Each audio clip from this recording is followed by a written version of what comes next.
guest for today's podcast.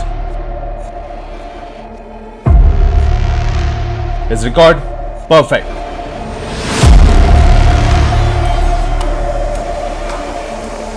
Eight fights, 8 wins. 5 coming by the complete way of knockout. He is India WBC light heavyweight champion, Mr. Ritesh Singh, also known as Beast Wolf UK.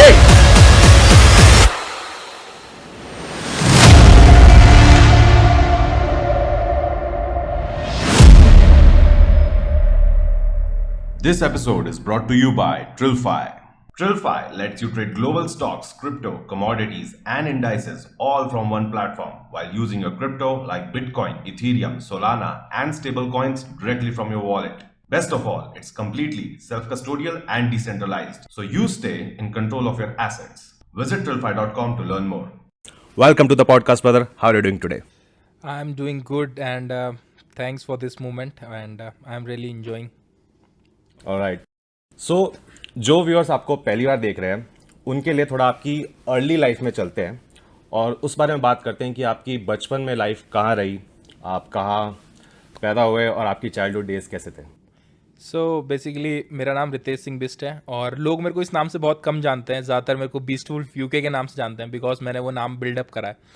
And मेरी early as मैं born हुआ हूँ वाण, एक village का नाम है मेरे, जो कि चमोली डिस्ट्रिक्ट में पड़ता है. एंड उसके बाद मेरे फादर्स का स्ट्रगल करके वो हमको देहरादून शिफ्ट किए, वहाँ पर हमारी एजुकेशन एंड ऑल हुआ है एंड वहीं से मेरी बॉक्सिंग की जर्नी स्टार्ट हुई है. ठीक है, तो यूजुअली जब बच्चे छोटे होते हैं और स्कूल जाते हैं तो कोई सोचता है कि यार मैं इंजीनियर बनूंगा, किसी के मम्मी पापा कह देंगे यार तू डॉक्टर बनेगा. तो तुमने ये कैसे डिसाइड किया कि यार फक ऑल दिस, मेरे को बॉक्सिंग में करियर बनाना है, एंड आपके पेरेंट्स का इस चीज़ को लेके क्या रिएक्शन था? सो बेसिकली सबसे बड़ी मतलब मेरे लिए जो सबसे यूनिक पॉइंट था वो ये था कि अपने पेरेंट्स को इस चीज़ के लिए कन्विंस करना.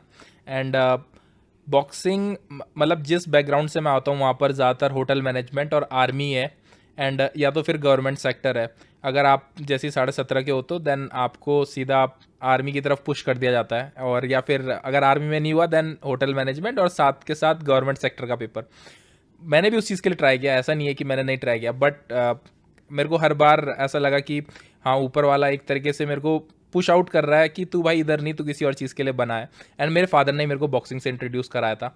सो मेरे फादर ने बोला था कि कौन सा गेम चूज़ करेगा. बेसिकली स्पोर्ट्स कॉलेज का ट्रायल था तो मेरे पापा फॉर्म लेके आए थे एक, तो फिर वहाँ पर से मेरी बॉक्सिंग की जर्नी स्टार्ट हुई. पता नहीं क्यों मैंने बस बोला कि हाँ बॉक्सिंग चुनूंगा. ना मैंने क्रिकेट देखा ना मैंने हॉकी देखा, मैंने बस क्रिकेट चूज़ करा और वहीं से मेरी लाइफ की जर्नी स्टार्ट हुई बॉक्सिंग की. इंटरेस्टिंग. तो जब आपने ये डिसाइड किया और जब ये हो रहा था तब आप कितने साल के थे? मैं तब हूँगा अराउंड 11 ईयर्स का. That's very young actually. So Uttarakhand से लेके आज तक का सफ़र, अब आज आप मेरे सामने एक चैम्पियन के तौर पे बैठे हो, लेकिन उन दिनों की बात करते हैं जब आपको कोई नहीं जानता था, और तब आपने अपनी डेली ग्राइंड कैसे मैनेज करी, both financially and mentally? So basically financial issues बहुत होते हैं. बाहर से सब कुछ अच्छा दिखता है बट अंदर कुछ भी, जो मतलब पास्ट लाइफ में बोलूँ तो कुछ भी अच्छा नहीं था. मेरे फादर का न्यूज़पेपर वेंडर का बिज़नेस था, तो एंड फिर लॉकडाउन के टाइम पे मेरे फादर ने वो बिज़नेस छोड़ दिया था. एंड मैं मतलब एक तरीके से आप बोल सकते हो अपने फादर का हाथ बटाता था उस काम में. सुबह अर्ली मॉर्निंग जाना, न्यूज़पेपर बांटना, एंड फिर वहाँ पर से मतलब ये था, वो तो डेली का ग्राइंड था. आफ्टर स्कूल मैंने मतलब पापा को फिर पैरालिसिस का अटैक पड़ गया था एक टाइम पे, तो उसके बाद फिर वहाँ पर से वो जो पूरा पापा का काम था वो मैंने ओवरटेक करा. वहाँ पर से जर्नी स्टार्ट हो गई. तो फिर लेकिन बाद में मेरे को ऐसा रिग्रेट हुआ कि यार मैं ये क्या कर रहा हूँ अपनी लाइफ के साथ, जो मेरे पापा कर रहे थे वही चीज़ मैं कर रहा हूँ. और मेरे को अंदर से ऐसा फील आता था कि अभी भी आता है कि मैं कुछ बड़ा करने के लिए बनाऊँ.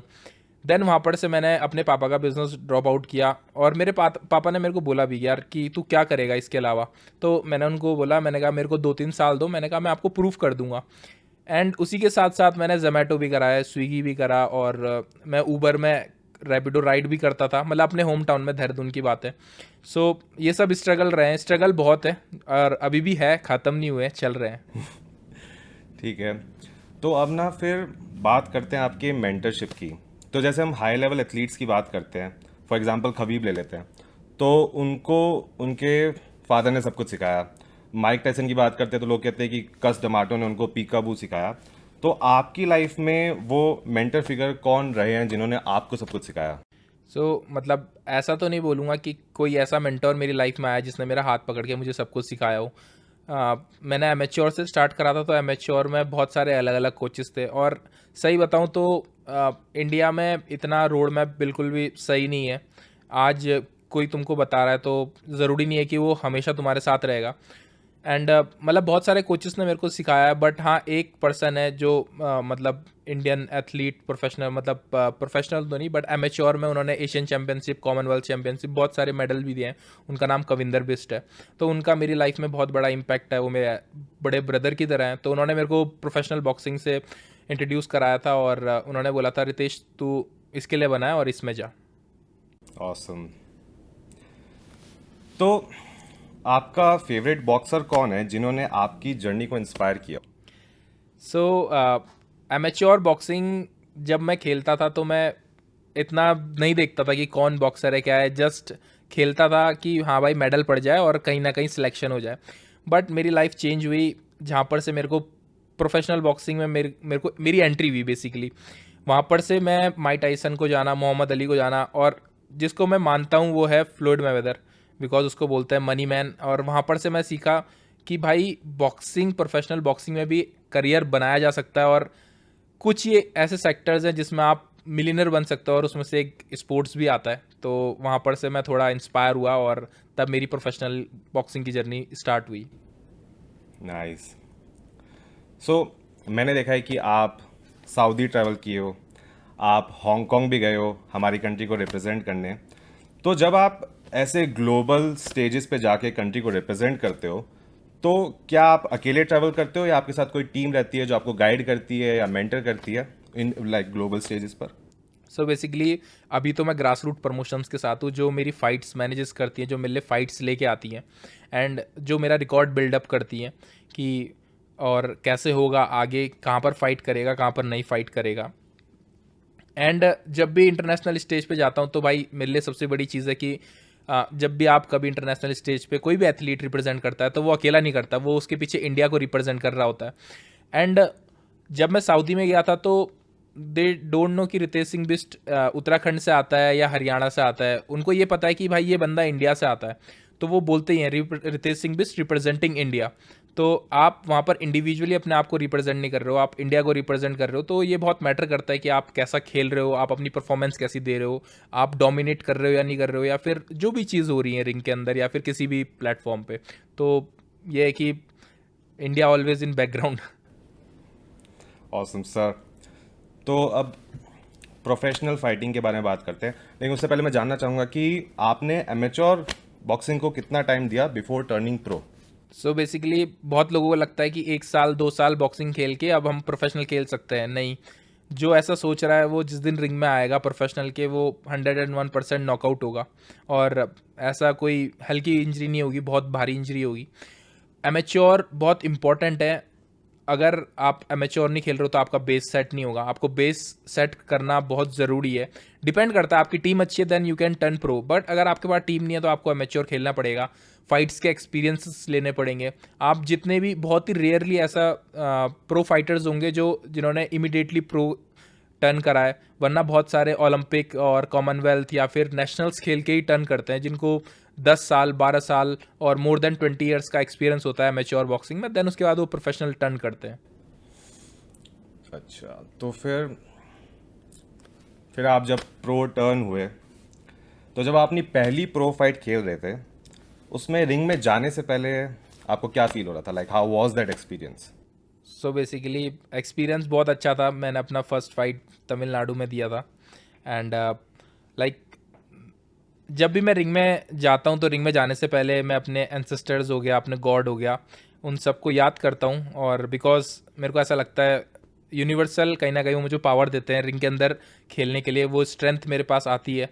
एंड वो बहुत इंपॉर्टेंट है बिकॉज यू नेवर नो कि रिंग के अंदर क्या होगा। सो नेक्स्ट मोमेंट आपको नहीं पता, बट ये है कि हाँ, उससे पहले हमेशा मैं यही सोच के जाता हूँ एंड एक माइंडसेट के साथ जाता हूँ कि भाई सामने वाला, अगर तुम सामने वाले को नहीं मारोगे तो सामने वाला तुम्हें ज़रूर मारेगा, तो तुम्हारा डिफेंस ही तुम्हारा अटैक है। इंटरेस्टिंग। जब उस प्रो फाइट को अपन कंपेयर करते हैं आपकी उस फाइट से जिसमें आपने टाइटल जीता था, तो आपने उस टाइटल फाइट के लिए क्या चीज़ें डिफरेंट प्रिपेयर की थी?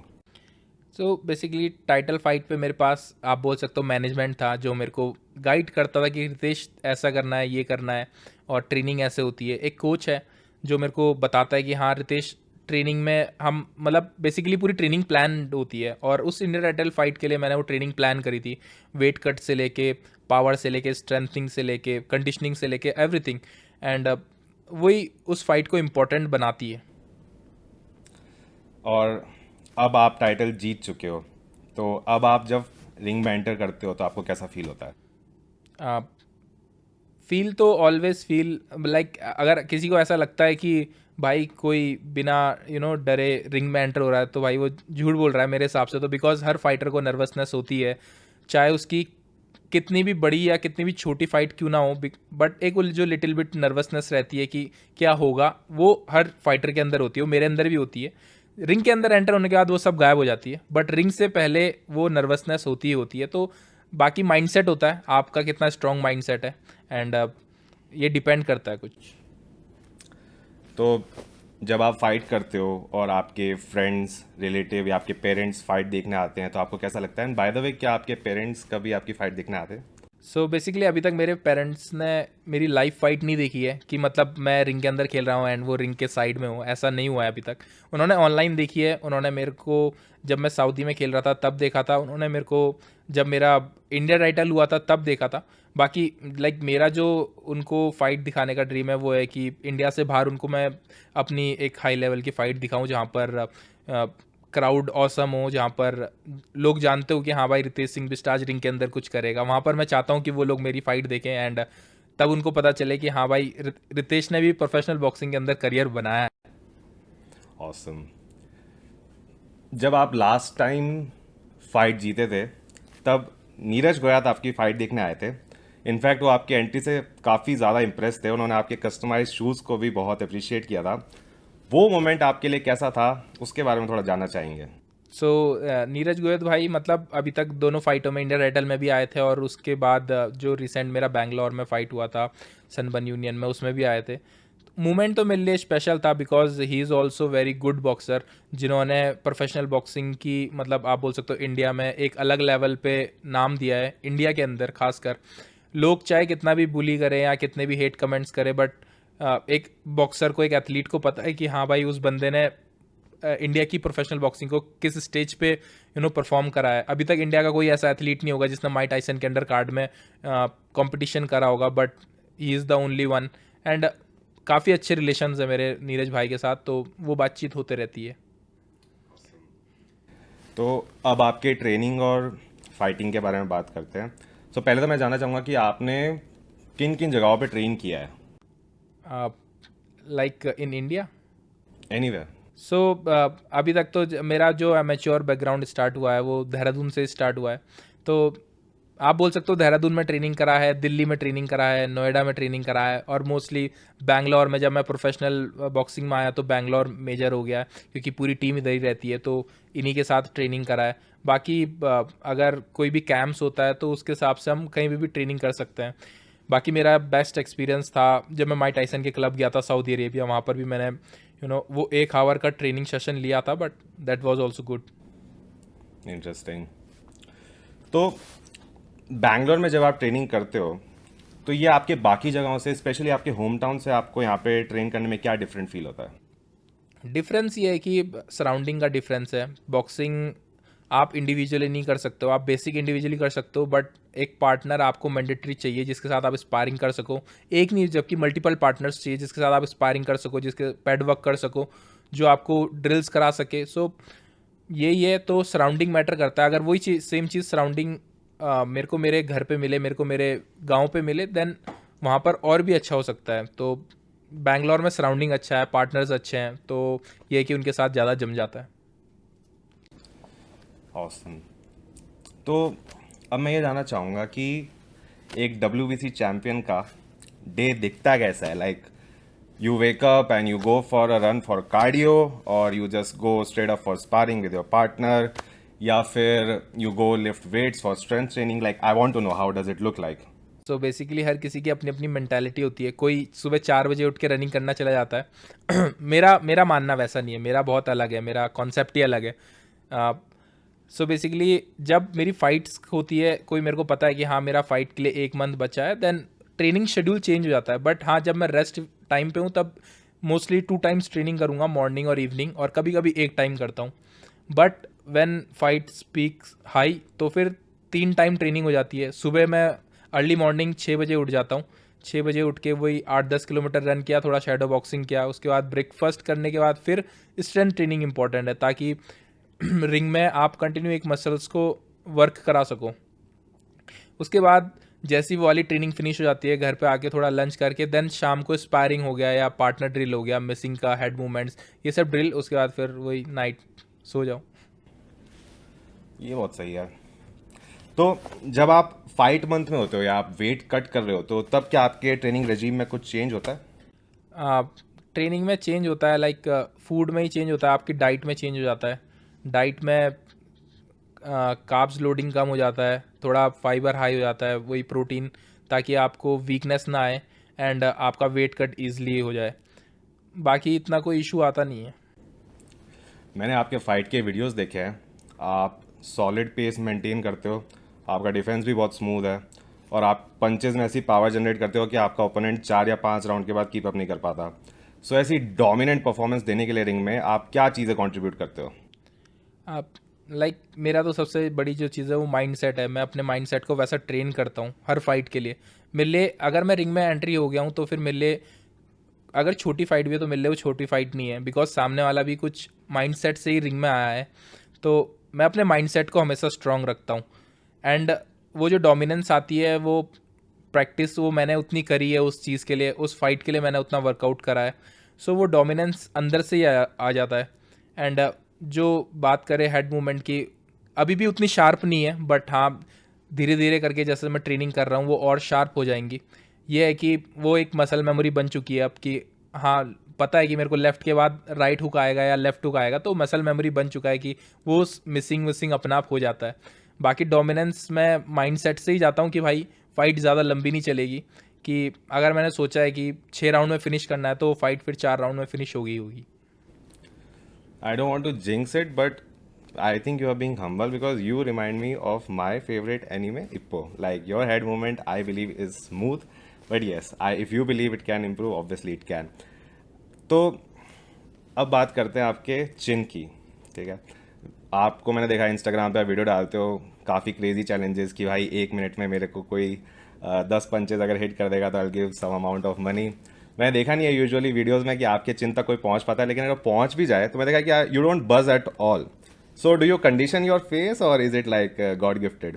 इट्स गॉड गिफ्टेड भाई, मैं तो बोलूँगा ये गॉड गिफ्टेड है, because I am Pahadi genes. तो अगर कोई भी बंदा मतलब लाइक माउंटेन रेंज से आता है तो वो नेचुरली स्ट्रांग हो जाता है।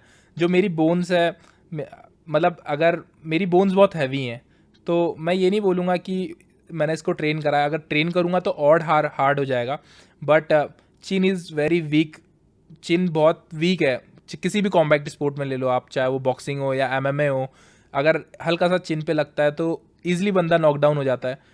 मतलब ऐसा नहीं बोल रहा हूँ कि मैं नहीं हो सकता हूँ, मैं भी हो सकता हूँ, बट डिपेंड करता है कि सामने अपोनेंट कौन है। और बट मेरा तो चिन अभी है, नेचुरली है, बाकी इसको और ट्रेन करूँगा और स्ट्रॉन्ग करूँगा। This episode is brought to you by CoinX, the all-in-one platform for crypto tax and accounting.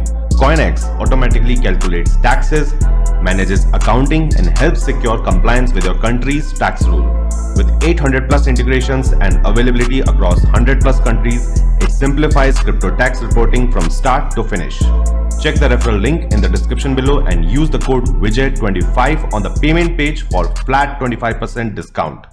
तो मुझे ऐसा लगता है कि आपसे जानना चाहूँगा, डाइट मेरे ख्याल से एक बहुत इंपॉर्टेंट कंपोनेंट रहता है फाइटर के लिए। और कुछ हफ्ते पहले मैं देख रहा था आप बैंगलोर में अल्फाहाम मंडी इंजॉय कर रहे थे किसी फेमस रेस्टोरेंट में। सो मैं जानना चाहूँगा कि ओवरऑल आपकी डाइट कैसी रहती है। सो मतलब वही बोल रहा हूँ, जब मेरा फाइट सीज़न रहता है तो डाइट मतलब पूरा हार्ड हो जाता है। स्वीट मील कुछ नहीं होता है, शुगर सब कट, सॉल्ट सब कट। जब फाइट के पास होता हूँ, जब वेइंग के पास होता हूँ, डिपेंड करता है कौन से वेट में खेल रहा हूँ, मेरे को कितना केजी वेट लॉस करना है। अगर वो हार्ड है तब फिर डाइट भी बहुत हार्ड हो जाती है। जब फाइट सीज़न चला गया है देन जितने भी फाइटर्स होंगे उन सबको पता है कि भाई फाइट करने के बाद आप लोग कैसे इन्जॉय करते हो, खाने पे कैसे टूट पड़ते हो। तो मतलब मैं भी इन्जॉय करता हूँ, फाइट नहीं है तो मैं खाने पे इन्जॉय करता हूँ। फुल वेट एकदम से जितना कम किया था उसका दुगना बढ़ जाता है। तो ये है कि डाइट, बट ये है कि हाँ, जब फाइट पीक सीजन रहता है देन उसके बाद पूरा डाइट पे कंट्रोल रहता है। No sugar, no salt, just raw, everything raw. Interesting. तो अब ये मेरा फेवरेट सवाल है, तो जब आपकी फ़ाइट हो जाती है या आप वेट बना लेते हो, तो वो कौन सी डिश है जो मतलब आपको सबसे ज़्यादा पसंद है कि फ़ाइट के बाद या आपने जब वेट बना लिया तो वो एक डिश जो आपको मन करता है कि हाँ ये मेरे को खानी है इसके बाद। डेजर्ट मेरे को बहुत पसंद है। डेजर्ट में आप कुछ भी बोल दो, आप जलेबी बोल दो या फिर पेस्ट्रीज बोल दो, मतलब फाइट खत्म होने के बाद भाई डेजर्ट तो मैं टूट पड़ता हूँ डेजर्ट पे। मेरे को डेजर्ट बहुत पसंद है। उसमें कुछ स्पेसिफिक है? कोई स्पेसिफिक नहीं है, मतलब बस मीठा होना चाहिए, वो चीनी भी चलेगी उसके बाद तो। ओके, ठीक है। मेरे को भी स्वीट टूथ काफ़ी पसंद है। ठीक है। तो और इसी में मेरे को एक माइंडसेट वाली चीज़ जाननी है कि आप क्या पसंद करते हो, मतलब कि रेस्ट डेज लेते हो या चीट डेज लेते हो, या यू बिलीव कि हाँ मतलब मैं तो रोज़ ट्रेन करूँगा? नहीं, मैं बेसिकली मैं ऐसा बिलीव नहीं करता हूँ कि रोज़ ट्रेन करूँगा। मैं बिलीव करता हूँ कि क्वालिटी टाइम होना चाहिए, क्वालिटी ट्रेनिंग होना चाहिए। जब आपका माइंड कर रहा है कि हाँ भाई ट्रेनिंग करना है तो तब आपको ट्रेनिंग करना पड़ेगा। ऐसा नहीं है कि ओवर ट्रेनिंग से कुछ नहीं होता है। ट्रेनिंग से बॉक्सिंग फटीक होती है। एक गिलास में जितना पानी आएगा उतना ही पानी आएगा, ज़्यादा पानी नहीं आएगा। तो बॉडी भी जितनी कैपेबल होगी उतना ही करेगी, उससे ज़्यादा नहीं करेगी। उससे ज़्यादा आप करोगे तो आपको इंजरी होगी। सो मतलब आप 1 घंटा कर रहे हो तो अपने 100% से वो 1 घंटा दो, फिर आपको वो 1 घंटे को 3-4 घंटे करने की ज़रूरत नहीं है। ठीक है, that's a very good advice. तो let's say sometimes people over train, और कई बार ऐसे उठते हैं और लगता है कि यार आज ना मसल्स बिल्कुल सो रहा है, लेकिन दिमाग ऐसे कह रहा है नहीं यार करना है। ठीक है, तो what do you prefer to fuel up your body so that you can avoid injuries? So मैं वही बोलूँगा, ओवर ट्रेनिंग तो बिल्कुल नहीं करनी चाहिए भाई। अगर आपके पास टीम है, टीम आपको बोल रही है कि ओवर ट्रेनिंग कर, देन इट्स गुड। वो किसी बेनिफिट के हिसाब से ही बोल रही होंगी। अगर आपके पास टीम नहीं है और आप ओवर ट्रेनिंग कर रहे हो तो कोई मतलब इतना बड़ा कोई तोप मारोगे नहीं, आपको इंजरी आपको ही होगी। क्या पता ओवर ट्रेनिंग करने से कौन सी नस कब दब जाए और पेन हो जाए। सो वो सब चीज़ें होती है, मसल फटीक हो जाती है। आप आज 400 मीटर के 10 चक्कर मार लोगे लेकिन कल आप नहीं उठ पाओगे तो फिर वो दिक्कत हो जाएगा। इससे अच्छा है कि आप 400 मीटर के 10 दिन 10 चक्कर मार दो। ठीक है, तो अब इससे थोड़ा जूम आउट करते हैं और थोड़ा इधर उधर की बातें करते हैं। तो क्या आप लग्जरी आइटम्स में इंटरेस्टेड हो, लाइक कार, वॉचेस, बाइक्स? और वो क्या एक चीज़ है जो आप लाइफ में खरीदना चाहोगे which makes you feel like you have made it?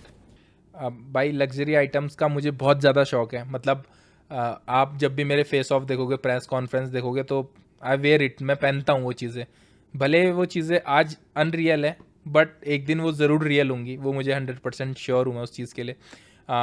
मेरे को आप जैसा आपने बोला वो एक चीज़ क्या होगी कि जब मेरे को लगेगा कि हाँ वी मेड इट। सो मैं मतलब अपने लग्जरी आइटम से बताऊँ तो भाई मेरे को एक प्राइवेट जेट चाहिए अपना। जिस दिन वो खड़ा हो जाएगा उस दिन मुझे लग जाएगा कि हाँ भाई मैंने कुछ उखाड़ा है सच में। जैसे अभी जैक पॉल ने अपना प्राइवेट जेट लिया माइक टायसन की फ़ाइट के बाद, वैसे ही मेरे को भी एक अपना प्राइवेट जेट चाहिए। बाकी मेरे को वॉचेस में बहुत इंटरेस्टेड रहता हूँ एंड जो डायमंड्स चेन्स हो गई एंड कार्स कलेक्शन तो मेरा रहता ही है। अभी नहीं है बट एक दिन हो जाएगा। ठीक है, रिसेंटली आप नीरज गोयत के साथ ट्रेनिंग में हेल्प करते हुए दिखे थे for the misfits boxing event on December 20th last year, an event he went on to win. So did you end up sparring with Neeraj Goyat and what was that experience like? सो नीरज भाई मतलब उनको भी स्पायरिंग partner मैंने बोला surrounding बहुत ज़रूरी है, आप कैसे सराउंडिंग में रह रहे हो। उनके पास भी स्पायरिंग पार्टनर्स की कमी थी, जिनके साथ वो कर रहे थे वो मैच्योर थे। तो उन्होंने मेरे को बोला था कि रितेश, स्पायरिंग पार्टनर मैं और कविंदर बिस्ट हैं, वो हम लोग गए थे उनकी स्पायरिंग को थोड़ा partner as a partner help करना है ताकि स्पायरिंग और अच्छे से हो जाए। वो मेरे से कम वेट में खेलते हैं और उन्होंने मेरे को बुलाया भी इसलिए था ताकि वो हैवी पंचेस पड़ें और थोड़ा मतलब वो हो जाए कि हाँ कंफर्टेबल हो जाए वहाँ पर, उनको वो चीज़ भारी ना पड़े। तो हम लोग गए थे, एक्सपीरियंस बहुत अमेजिंग था। जिस दिन हम गए उस दिन नीरज भाई की आंख पूरी लाल हो रही थी, तो वी आर शॉक्ड कि ऐसा क्या हो गया। तो फिर उन्होंने आंखों पे बर्फ़ लगा रखी थी ऐसे करके, तो जैसे उन्होंने बर्फ़ हटाई तो पूरी आंख सूजी हुई थी। तो हमने बोला यार अब तो स्पारिंग सेशन नहीं होगा, तो हमने पूछा कि ये क्या हुआ। तो उन्होंने बोला कि भाई एक एमेच्योर वाला बॉक्सिंग का लड़का था, उसने सर मार दिया।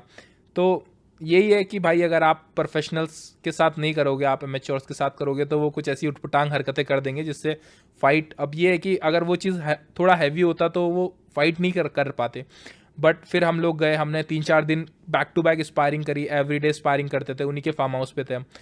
तो वो एक्सपीरियंस बहुत अच्छा था कि हाँ उनकी उस फाइट के लिए मतलब 1% बोल सकते हो आप कि मेरा भी उसमें योगदान था। Interesting. That's a very awesome story. So, Misfits Boxing is in a lot of talks after Andrew Tate became the CEO of it, and it's a platform where Neeraj Goyat also competes. Given platform's growth, क्या ऐसा हो सकता है future में हम आपको भी वहाँ पे फाइट करते हुए देखें? मिसफिट से मेरे को ऑफ़र आया था फ़ाइट के लिए। जो मेरे प्रमोटर है कमाल मुस्तफ़ा, उन्होंने मेरे को मतलब एक फ़ाइट ऑफ़र आया था। वो फ़ाइट भी मेरा वीज़ा के चक्कर में नहीं हुआ, तो वहाँ पर थोड़ा डिसअपॉइंट सा फील हुआ, but everything happens for something good. तो मे बी वो चाहते थे कि और बड़े स्केल पे मैं एंट्री करूँ। एंड मैंने उसमें सॉल्ट पापी को चैलेंज किया था, जो मिसफिट का बहुत अच्छा प्लेयर है, मिसफिट उसको सपोर्ट करता है। और अभी लास्ट फाइट वो उनसे कोई एमएमए के प्लेयर हैं, नाम याद नहीं आ रहा मुझे, उनसे हारे हैं। तो मैंने उस बंदे को चैलेंज करा था फाइट के लिए कि मिसफिट में भाई आजा फाइट कर ले, बट सामने से कोई रिस्पांस नहीं आया। मैंने उसके प्रमोटर मैनेजर को भी बोला था, तो उन्होंने मेरे मैनेजर का नंबर लिया, जो भी बातचीत चल रही होगी उनका। बट डेफिनेटली आप बहुत जल्द मेरे को मिसफिट में भी देखोगे और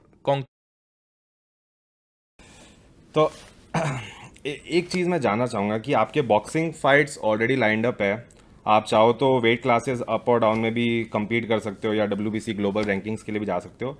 लेकिन फिर मैं बीच में देखता हूँ कि आपके MMA और BKFC के डेब्यू के भी र्यूमर्स आते हैं। सो लाइक आप ये अपॉर्चुनिटीज़ ढूंढ रहे हो या ये अपॉर्चुनिटीज़ आपको ढूंढ रही है, और बॉक्सिंग का और फिर ये जो साइड क्वेस्ट है इनका आपस में कैसे मेल होगा फ्यूचर में? So basically boxing is my passion, वो तो हमेशा कंटिन्यू रहेगा। बट मैंने अपने फैंस को ये वादा करा था कि भाई जब मेरे 100 के कंप्लीट होंगे इंस्टाग्राम पे, तो मैं अपनी डेब्यू करूँगा एमएमए के अंदर। एंड मेरे को वो अपॉर्चुनिटी मिल रही है, तो बिल्कुल मैं डेफिनेटली करूँगा। मैं एक कॉम्बैक्ट एथलीट अपने आप को बोलता हूँ, जो मतलब फ़ाइट करने से नहीं डरता है। तो चाहे वो फिर BKFC हो, चाहे वो फिर MMA हो, चाहे वो फिर वन चैम्पियनशिप हो, अगर मेरे को अपॉर्चुनिटी मिल रही है एंड वो अपॉर्चुनिटी बहुत अच्छी है, देन मैं डेफिनेटली फ़ाइट करना पसंद करूँगा। लाइक मैं फ़ाइटों से भागता नहीं हूँ, I love to fight, and इसलिए मैं उन चीज़ों में इन्वॉल्व होता हूँ। बाय द वे, आज सुबह मैंने एक वीडियो देखा जिसमें पवन मान ने आपका BKFC का चैलेंज एक्सेप्ट कर लिया है। तो आपका उस बारे में कुछ कहना है या आप जा रहे हो, क्या सीन है अब आपका? तो BKFC जैसे मेरे को, मैं ट्राई कर रहा था BKFC, मैंने अपने मैनेजर्स को भी बोला था कि BKFC बहुत ट्रैश गेम है बेसिकली। आप ये बोल सकते हो उसमें बहुत इंजरी के चांसेस बहुत हाई हैं। अभी रिसेंटली 2 बंदे फाइट कर रहे थे, तो ऐसे एक का पंच उसकी नाक पे लगता है, तो ये जो हड्डी है ये पूरी अंदर घुस जाती है। तो वो बहुत बेयर नकल है, बहुत ट्रैश गेम है, but I loved it as a combat athlete. And Pawan Mann भाई को तो फाइट में देख लूँगा मैं ऐसा कुछ नहीं है। ये उनका प्राइम था, बट अभी मेरा प्राइम है। तो as a big brother I respect him, and उन्होंने मेरा चैलेंज एक्सेप्ट करा। देखते हैं फाइट जैसी इंडिया में ये लोग फर्स्ट इवेंट करवाएंगे, we are ready to win. Easily कोई उसमें आएगा नहीं, बिकॉज मुझे पता है कि वो गेम कैसा है, और जो आएगा तो मेरे को लगता नहीं है वो अंदर से बच के जाएगा। तो गेट रेडी पवन मान भाई। बाय द वे उसमें इंजरीज है, तो मैं जानना चाहूँगा आपके क्या नाक, कैसे बॉक्सर का कहते हैं नाक का हड्डी नहीं रहता है, आपका क्या सीन है नाक का? मैं बाय बॉर्न ऐसी पैदा हुआ हूँ। बेसिकली हड्डी एक लाइन तक होती है, उसके बाद कार्टेज होती है। सो जब मैं पैदा हुआ था तो मेरी मम्मी भी ऐसा बोलती है, भाई तू बिना नाक के पैदा हुआ था, वो तो हमने मालिश कर करके तेरी नाक निकाली। तो बेसिकली ये पूरी ऐसे करके पिचक जाती है। तो मेरी हड्डी भी एक लिमिट तक है, उसके बाद मेरी कार्टेज नहीं है। तो वो एक कहीं ना कहीं बॉक्सिंग के लिए बेनिफिट है और मेरी जर्नी के लिए बहुत बेनिफिशियल है। ऑसम। इस पॉडकास्ट को देखने के बाद मुझे लगता है काफ़ी लोग बॉक्सिंग सीखना चाहेंगे, और what better than WBC champion himself. So what's your top advice for someone who is just starting boxing? मेरे को बहुत सारे DMs भी आते हैं कि हमको आप ट्रेन कर दो। भाई मैं पहले ये चीज़ क्लियर कर दूं कि मैं कोई ट्रेनर नहीं हूं या फिर मैं कोई कोच नहीं हूं, मैं एक एथलीट हूं। तो मैं अभी अपने आप पे फोकस करता हूं, अपने गेम पे फोकस करता हूं। आप लोगों के DMs आते हैं, ठीक है, उस चीज़ पे हम वर्क कर रहे हैं कि आपको ऐसी ट्रेनिंग प्रोवाइड कर सके, ऐसी सेंटर प्रोवाइड कर सके जहाँ पर आप लोग आओ एंड मैं भी आप लोगों को गाइड कर सकूं। अभी वो सब चीज़ें लाइंड अप है। मैं उत्तराखंड में सोच रहा हूं कि कोई ऐसा एकेडमी डालूं जहां पर आप लोगों का हॉस्टल भी प्रोवाइडेड हो एंड आप लोग वहां पर ट्रेनिंग की फैसिलिटी भी प्रोवाइड हो और अपॉर्चुनिटीज़ भी प्रोवाइड हो। तो वो सब चीज़ें अभी लाइंड अप है। जैसे मेरी लाइफ में अच्छा होगा, मैं आप लोगों के लिए भी अच्छा प्रोवाइड करूँगा। जो चीज़ मैंने मिस कर दी है, मैं वो आप लोगों को बिल्कुल प्रोवाइड करूँगा। मेरा भी अभी मैनेजमेंट नहीं है, मेरी टीम प्रॉपर टीम नहीं है। जैसी वो चीज़ें मेरे पास आएंगी, मैं वो सब चीज़ें आपको भी प्रोवाइड करूँगा। So we are heading towards the end of the convo, but do you have any message for your supporters? And can you let your fans and future sponsors know where they can find you on Instagram, Twitter, YouTube? The stage is all yours. तो मैं तो सारे platform पे provided हूँ। बीसफुल UK आप search करोगे तो मैं ट्विटर पे भी आ जाऊँगा, इंस्टा पे भी आ जाऊँगा, फेसबुक पे भी आ जाऊँगा। एंड बहुत सारे लोग रीच आउट मेरे को इंस्टा पे ही करते हैं, तो ऑलवेज एक्टिव रहता हूँ मैं वहाँ पे। आप मैं हेल्प करता हूँ, सबकी हेल्प करता हूँ, चाहे वो स्पॉन्सर्स हो। स्पॉन्सर्स भी अगर रीच आउट कर रहे हैं देन मैं वहाँ पर अवेलेबल हूँ, अगर किसी को भी कोई भी कॉन्टैक्ट्स करने हैं। Awesome. So thank you so much for your time. I know you are on a very tight schedule before your fight, but I am a giant fan of your boxing. And can you please sign these gloves for me to seal this moment forever? Sure, ये मेरे लिए भी बहुत अच्छा movement है। To all our viewers and subscribers, we'll be doing giveaway regularly, so follow our Instagram and X from the description below to stay updated on drops like the signed Beast Wolf UK gloves. And if you enjoyed this episode, give it a like and subscribe for more episodes like this.